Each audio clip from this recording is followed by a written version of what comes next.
평안한 아침 되고 계신가요? 오늘 아침에는 이사야 51장 17절부터 52장 12절까지 같이 살펴보도록 하겠습니다.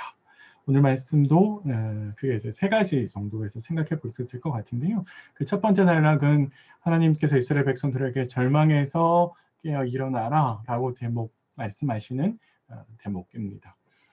사실 하나님께서 이스라엘 백성들을 심판하셨죠. 그래서 바벨론에 잡혀갔고 나라는 망하게 되었습니다.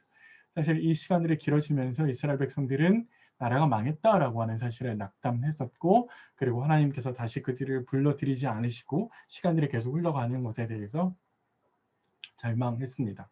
그래서 이제 다시 하나님 땅으로 돌아가지 못할 거다라고 하는 자포자기하는 마음이 있었고, 그리고 하나님에 대한 신앙이 모두 다 식어버렸죠.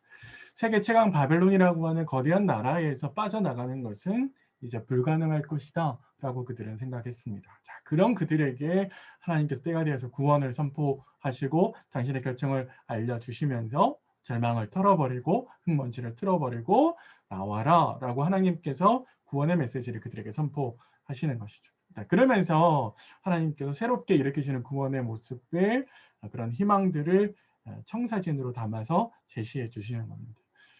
사실 당시의 백성들에게 하나님의 말씀을 듣고 따른다라고 하는 것은 그들의 인생에 달린 문제라서 결코 쉬운 문제가 아니었죠. 오랜 세월 바벨론이라고 하는 나라에 살면서 그들은 현실적인 생각들을 많이 했었기 때문에 이것을 떨쳐버리고 하나님의 말씀을 듣고 다시 가나안 땅으로 가는 것은 결코 쉬운 문제가 아니었을 겁니다. 그래서 하나님은 그들에게 계속해서 설득을 하고 계시는 것이죠. 그래서 하나님께서 예루살렘의 해방에 대해서 다시 한 번 더 설명을 하십니다. 하나님께서 구원의 약속을 믿어라. 그러면서 용기를 내라. 결국에 바른 선택을 하라고 이야기하는 것이죠. 애굽에서 아니 바벨론에서 있는 것은 사실 우상일 뿐이고 그것은 진짜가 아니다라고 하나님께서 이야기하십니다. 그러면서 내가 너희를 돌리는 것은 내 권리 행사이기 때문에 그 누구도 나의 권리 행사에 대해서 왈가왈부할 수 없을 거다. 누구도 막을 수 없을 거다. 왜? 나는 창조주고 나는 역사의 주관자이기 때문이다. 그건 내 결정이다. 라고 하나님께서 그들을 설득하시는 것이죠. 사실 하나님의 이 설득은 계속해서 반복되고 하나님의 반복된다라고 하는 것은 이스라엘을 향한 하나님의 깊은 사랑을 보여주는 거다라고 볼 수 있겠습니다. 그러면서 하나님은 이스라엘로 다시 돌아올 거다라고 이야기해 주시죠. 떠나셨던 하나님께서 이스라엘로 오셔서 왕으로 통치하시는 것이죠. 이게 제일 중요하고 기본적인 거 아니겠습니까? 하나님의 관계가 없다면 아무리 가나안 땅으로 들어가고 거기서 잘 먹고 잘 살 수 있다 할지라도 하나님이 그들의 왕이 되시지 않고 하나님이 다스리지 않는다면 다 무용지물이 되는 것이죠. 그래서 하나님께서 돌아오셔서 그들의 왕이 되시고 그 땅에 이스라엘 백성들도 다시 돌아오게 될 거다라는 이야기를 계속해서 이야기해 주고 계십니다. 그렇게 어렵고 복잡한 내용이 아닌데요. 이 말씀을 가지고 우리는 크게 한번 세 가지로 적용해 보시죠. 하나님께서 징계하셨는데 이 징계는 회복으로 가는 과정입니다. 그러니까 하나님의 징계는 멸망을 목표로 하지 않고 정화를 목표로 하시는 것이죠. 그러니까 이스라엘 백성들이 하나님과의 관계를 회복해서 다시 시작하고 바르게 틀린 것들을 바르게 가르게 하시려는 하나의 과정이 있죠. 그런 점에 있어서 하나님은 우리를 회복하게 하시는 거거든요. 내 안에 사실 신앙을 지키고 살아가는 것이 어렵고 힘들어서 어떤 부분은 포기하고 뭐 예를 들어서 헌금하는 걸 포기하고 교회 공동체를 위해서 수고하는 걸 포기하는 그런 모습이 내 안에 있을 수 있죠. 그러면서 하나님께서 우리에게 이야기하시는 것은 다시 시작하자라고 이야기하시는 거거든요. 다시 회복하려고 이야기하시는 거거든요. 그런 점에 있어서 다시 일어서고 다시 깨어나려고 하는 몸부림이 필요합니다. 더군다나 팬데믹이 계속되는 요즘 같은 시대에는 우리의 그런 몸부림이 필요하죠. 나는 어떤 지점에서 어떤 일로 몸부림을 쳐야 될까 한번 고민해 보시고요. 내가 하나님 앞에서 하나님과의 깊은 관계로 들어가기 위해 신앙을 회복하기 위해서 무엇을 해야 될까 고민해 보시면 좋겠고요.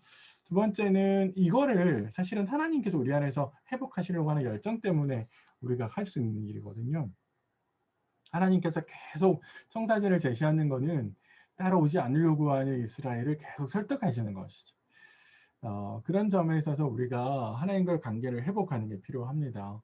무엇보다 하나님과의 관계가 중요하죠. 하나님과의 관계가 멀어지고 있지 않은지, 내 신앙이 식어버리고 있지는 않은지, 그러면서 내 안에 하나님께서 꾸준하게 다루려고 하시는 모습, 습관, 태도, 사실 이걸 다루려고 하실 때 우리는 그렇게 따라서 봐야죠. 그게 바로 신앙의 모습이잖아요. 더 하나님께서 다루려고 하실 때 과감하게 결단을 내려야 될 건 뭘까? 내 안에 어떤 결단을 내려야 되는 영역, 부분, 이런 것들도 한번 오늘 하루 생각해 보시는 것도 좋겠다 생각이 듭니다. 마지막으로요. 하나님께서 이스라엘 백성들을 향해서 가실 때 가장 중요한 것은 그들을 통치하시는 것이죠. 사실은 하나님과의 회복에 있어서 가장 중요한 것은 이스라엘의 가나안 땅으로 들어가는 것 자체도 중요하지만 더 중요한 것은 하나님과의 관계가 회복되는 거거든요. 하나님이 다시 그들의 왕이 되시고 다시 그들을 통치하시는 겁니다. 우리가 생각해야 될 거는 하나님의 통치가 없는, 하나님과의 관계가 없는 그런 삶이 얼마나 공허하고 위험한지를 잘 생각해야 됩니다.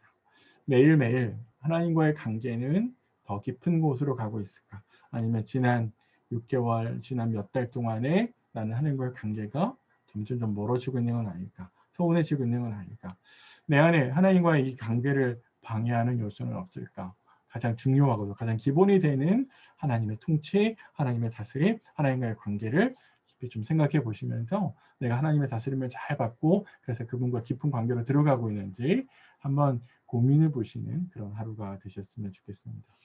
힘들고 어려운 시간들이 계속되고 있는데요. 우리 안에서 말씀이 되고 생명이 되시는 하나님의 능력이 우리 독자들 분들에게 함께 하시기를 간절히 바랍니다. 저는 내일 아침에 다시 뵙겠습니다.